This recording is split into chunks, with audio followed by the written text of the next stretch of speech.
सुनीता जी।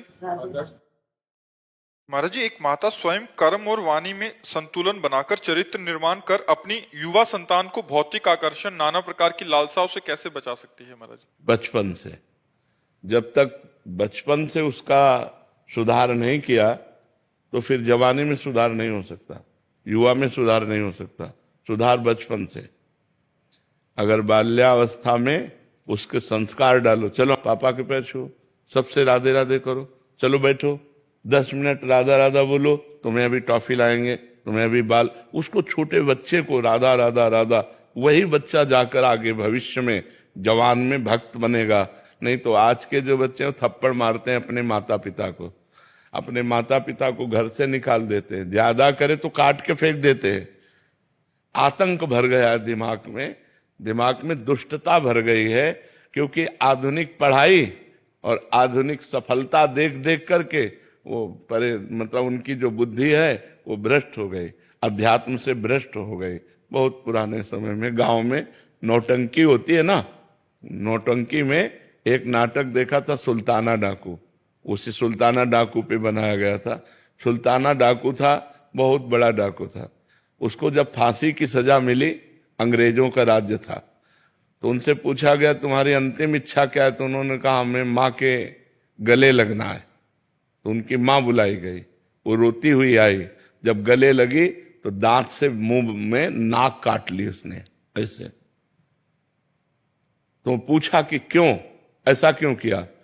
तो बोले जब मैं कक्षा 1 में था एक कलम चुरा के लाया था, तो माँ ने कहा था शाबाश बच्चा, लिखने के काम में आएगी। तो मैंने समझा अच्छा है, आज मैं सुल्ताना डाकू बना हूं तो इस माँ के कारण बना हूं। अगर ये पहली कलम में हमें थप्पड़ जमा देती तो आज मैं फांसी में न चढ़ता, मैं आज गलत कार्य में न जाता। तो बच्चे की जीवनी बनाने वाले माता पिता ही होते हैं। यदि प्रारंभ से बच्चे को पूजा में बैठालना, सतोगुणी बातें सिखाना, शास्त्र सुनाना। अच्छा, हम लोग संत क्यों बन गए? घर में भागवत होती, घर में रामायण होती, घर में संत जन आते, घर में जब देखो तो भगवत चर्चा हो रही, भोग लगा के भोजन पाना, एकदम भागवत। मोहल्ले में कहीं प्याज लहसुन नहीं आता, ऐसा पवित्र ब्राह्मणों का कुल, तो उससे संस्कार बने, अल्ले भगवान के मार्ग में हम आ गए।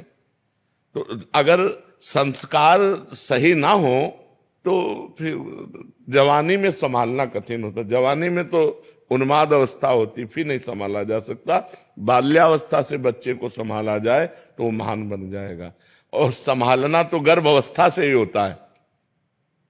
जब बच्चा गर्भ में हो, ब्रह्मचर्य से रहे, खान पान सही रखे और भगवान की चर्चा सुने तो संस्कार उस पर पड़ते हैं।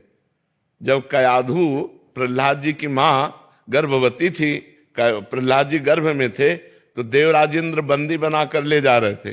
तो देवर्षि नारद जी रास्ते में मिले, उन्होंने कहा इनको कहाँ ले जा रहे हो?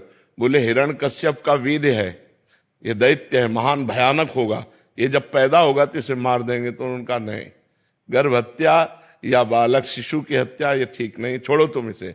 तो नारद जी की आज्ञा से उन्होंने नारद जी अपने आश्रम ले गए, और गर्भस्थ शिशु अंदर जब थे तभी से भगवान की चर्चा, नवधा भक्ति का वर्णन, भगवान का नाम कीर्तन अपने आश्रम में। तो देवर्षि नारद जी के प्रभाव से प्रहलाद जी पैदा हुए। गर्भस्थ शिशु पर प्रभाव पड़ता है, जैसे चक्रव्यूह की रचना गर्भस्थ शिशु अभिमन्यु पर प्रभाव पड़ा। मां 7वें द्वार भेदन में सो गई, तो इसलिए वो 7वां भेदन करना नहीं जाने, नहीं 6 चक्रव्यूह को तोड़ना वो जान गए थे, गर्भ में ही जान गए थे। जब बालक गर्भ में हो तो ब्रह्मचर्य रहना चाहिए, खान पान शुद्ध रखना चाहिए, भागवतिक वातावरण रखना चाहिए। और जब बच्चा हो जाए तो जब तक जवान ना हो तब तक उसे अच्छे आचरणों की शिक्षा देनी चाहिए, पूजा में बैठालना चाहिए, तो एक सतोगुणी आदमी बनेगा। अब बचपन से माता पिता बालकें बुलावें, उदर भरे सोई जतन सिखावें। अच्छा, बच्चे देख रहे हैं हमारे माता पिता क्या आचरण कर रहे हैं। अब आप नशा कर रहे हो, आप गंदी बातें कर रहे हो, हंसी मजाक कर रहे हो, गाली दे रहे हो, तो वही संस्कार तुम्हारे बच्चों में पड़ रहे हैं। तो हम स्वयं सुधरें, माता पिता स्वयं सुधरें, ये सावधानी रखें कि बच्चों की दृष्टि में उनकी किसी भी तरह की हरकत ना आने पावे। और वार्ता में अब माता पिता लड़ रहे हैं, गाली दे रहे हैं, बच्चा छोटा सा देख रहा है, वही संस्कार उसके अंदर पड़ रहे हैं। माता पिता गलत आचरणों से युक्त हैं तो बच्चों में वही संस्कार गंदे पड़ रहे हैं। तो बहुत सावधानी पूर्वक गृहस्थी धर्म में यदि चले तो ये बहुत बड़ा धर्म है। अपने बच्चे को एक समाज का सेवा करने वाला बनाए, भगवान का भक्त बनाए, तो जन्म होना बच्चे का ठीक हुआ।